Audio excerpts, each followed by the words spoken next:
Gandang umaga, this is Teacher She. Ngayon naman ang menu natin ay tungkol sa pork nilaga, yummy sa panlasa. So guys, samahan nyo ako para lutuin ang ating ulam ngayon. So ito po yung mga ilang ingredients na ating gagamitin sa ating pagluto.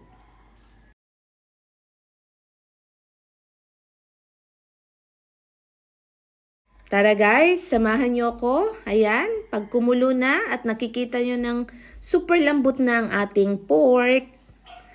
At syempre, lagay na natin ang ating mga ilang sangkap na nabanggit kanina.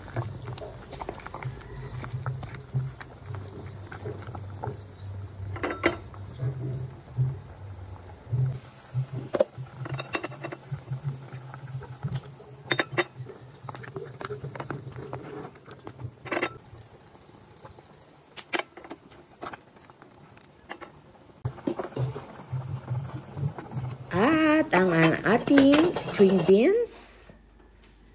Yan, o kaya sitaw na tinatawag nating sitaw, bell pepper. Huwag lang ho natin hayaan na ma-overcook, guys. Of course, ang ating repolyo. Sa ilang sandali lang ay ito na po ang ating pork nilaga. Super yummy, guys. Thank you for watching. Please subscribe, like, comment, and share.